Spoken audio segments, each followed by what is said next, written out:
ಎಲ್ಲರಿಗೂ ಶುಭೋದಯ. ರಾಜಕಾರಣಿ, ಜನನಾಯಕ ಅಥವಾ ಸಮಾಜದೊಳಗೆ ದೊಡ್ಡ ಮನುಷ್ಯ ಅಂತ ಅನಿಸಿಕೊಂಡವ್ರ ಜೊತೆಗೆ ಸಂಬಂಧ ಬೆಸೆದುಕೊಂಡಿರಬೇಕು ಅಂತ ಭಾಳ ಜನ ಕನಸು ಕಾಣ್ತಾ ಇರ್ತಾರೆ. ಇಂಥ ವ್ಯಕ್ತಿಗಳೊಂದಿಗೆ ನಿಮ್ಮ ಸಾಂಗತ್ಯ ಇದ್ದರೆ, ಅಲ್ಲಿ ನಿಮ್ಮಿಬ್ಬರಲ್ಲಿ ನಿಜವಾದ ಆಪ್ತತೆ ಇದ್ದರೆ ಖಂಡಿತವಾಗಿಯೂ ಒಳ್ಳೆಯದೇ.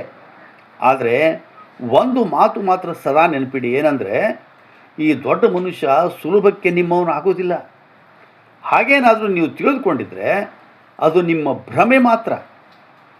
ದಿನನಿತ್ಯ ನೂರಾರು ಸಾವಿರಾರು ಜನರ ಜೊತೆ ಒಡನಾಟ ಇದ್ದವರು ಜನರನ್ನು ಅಳಿಯದೇ ಇರಲಿಕ್ಕೆ ಸಾಧ್ಯ ಏನ್ರಿ? ಒಂದೇ ನೋಟದೊಳಗೆ ಆತ ನಿಮ್ಮ ಆಳ ಅಂತ ಎಲ್ಲವನ್ನು ಅಳೆದು ಬಿಟ್ಟಿರ್ತಾನೆ. ದೊಡ್ಡ ಮನುಷ್ಯ ಅನಿಸಿಕೊಂಡ ಮೇಲೆ ಇಷ್ಟು ಬುದ್ಧಿವಂತಿಕೆ ಇದ್ದೇ ಇರ್ತದೆ. ಒಬ್ಬ ಪ್ರಭಾವಿ ವ್ಯಕ್ತಿ ನಿಮಗೆ ಎಂದಾದರೂ ನೀರು ಕುಡಿಸಿದರೆ ನಿಮ್ಮಿಂದ ಆತ ಬಾವಿ ತೋಡಿಸುವ ಹುನ್ನಾರ ಮಾಡ್ತಾ ಇರ್ತಾನೆ ಅಷ್ಟೇ. ನಿಮ್ಮ ಹೆಗಲ ಮೇಲೆ ಕೈ ಹಾಕಿ ಮಾತಾಡಿದ ಅಂದರೆ ಅದರ ಹಿಂದೆ ನಿಮ್ಮ ಮೇಲೆ ಯಾವುದಾದ್ರೂ ಕೆಲಸದ ಭಾರ ಹಾಕುವಂಥ ಕುತಂತ್ರನೂ ಅಡಗಿರ್ಬೋದಲ್ಲ. ಹಾಗಂತ ಎಲ್ಲರೂ ಹೀಗೆ ಇರ್ತಾರೆ ಅಂತ ನಾನು ಹೇಳ್ತಾ ಇಲ್ಲ. ಕೆಲವು ನಾಯಕರು, ದೊಡ್ಡ ಜನರು ಅಂತ ಕರೆಸಿಕೊಳ್ಳೋರು ಒಳ್ಳೆಯವರು ಇದ್ದೇ ಇರ್ತಾರೆ. ಅಂಥವರ ನಡೆನುಡಿ ಖಂಡಿತವಾಗಿಯೂ ನಮ್ಮಲ್ಲಿ ಆಶಾಕಿರಣ ಮೂಡಿಸೋದ್ರಲ್ಲಿ ಯಾವುದೇ ಸಂದೇಹ ಇಲ್ಲ. ಅಲ್ಲದೆ ದಿನನಿತ್ಯ ಎಷ್ಟು ಅಂತ ಅವರು ಜನರನ್ನು ಓಲೈಸಲಿಕ್ಕೆ ಸಾಧ್ಯ, ನೀವೇ ಹೇಳ್ರಿ. ಆದರೆ ಒಂದು ಮಾತು ಮಾತ್ರ ಸತ್ಯ, ಏನಂದರೆ ನಮ್ಮ ಎಚ್ಚರಿಕೆ ಒಳಗೆ ನಾವಿರಬೇಕು. ಆದರೆ ಒಬ್ಬ ಪ್ರಭಾವಿ ವ್ಯಕ್ತಿ ತಮ್ಮ ಹತ್ತಿರ ಸ್ವಲ್ಪ ಸಲಿಗೆಯಿಂದ ನಡೆದುಕೊಂಡ ತಕ್ಷಣ ಕೆಲವರು ಇದನ್ನೇ ತಮ್ಮ ಜೀವನದ ಪರಮ ಸೌಭಾಗ್ಯ ಅಂದುಕೊಳ್ತಾರೆ. ಇಂಥವರು ಆ ಪ್ರಭಾವಿಗಳಿಗಿಂತ ಹೆಚ್ಚು ಡೇಂಜರಸ್.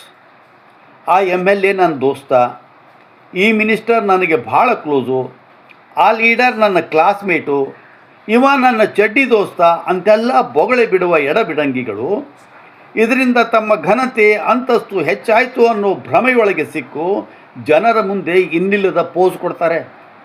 ಆದರೆ ವಿಷಯದ ಆಳಕ್ಕೆ ಇಳಿದು ನೋಡಿದರೆ ಗೊತ್ತಾಗ್ತದೆ, ಅಲ್ಲಿ ಯಾವುದೇ ಪ್ರೀತಿ ಗೆಳೆತನ ಇರುವುದಿಲ್ಲ ಅಂತ.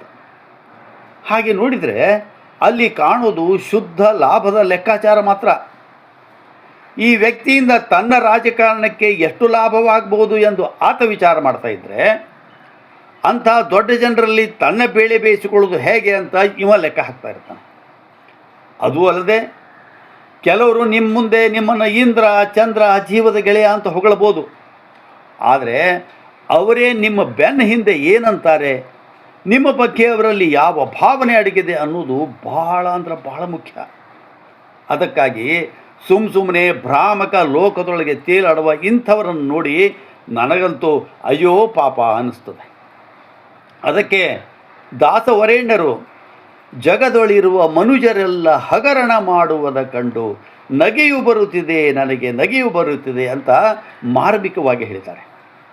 ಸ್ನೇಹಿತರೆ, ನೀವು ಮಾತ್ರ ಇಂಥ ವಿಷಯದಾಗ ಸುಮ್ಮನೆ ಏನೇನೋ ಕನಸು ಕಾಣ್ತಾ ಗಾಳಿಯೊಳಗೆ ತೇಲಬೇಡ್ರಿ.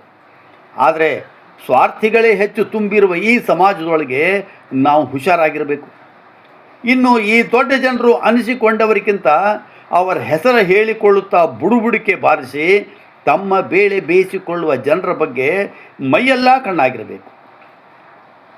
ಅದ್ಯಾರಿಗೋ ತಮ್ಮ ತಲೆ ಮಾರಿಕೊಂಡು ಕಿರೀಟ ತೊಟ್ಟು ಮೆರೆಯುವಂಥ ಈ ಜನರು ತಮ್ಮ ಸ್ವಂತ ವ್ಯಕ್ತಿತ್ವವನ್ನೇ ಮಾರಿಕೊಂಡಿರ್ತಾರೆ. ಅಂತಸ್ತಿನ ಆಸೆಗೆ ಸ್ವಂತಿಕೆಯನ್ನು ಅಡುವು ಇಡಬಾರದು ಅಂತ ಅವರಿಗೆ ಹೇಳುವವರು ಯಾರು? ಇಂಥ ಜನರಿಂದ ಆದಷ್ಟು ಅಂತರ ಕಾಯ್ದುಕೊಂಡಷ್ಟು ನಿಮಗೆ ಒಳ್ಳೆಯದು. ಅರ್ಜುನ ಯುಧಿಷ್ಠಿರರೆಲ್ಲ ಇತಿಹಾಸದ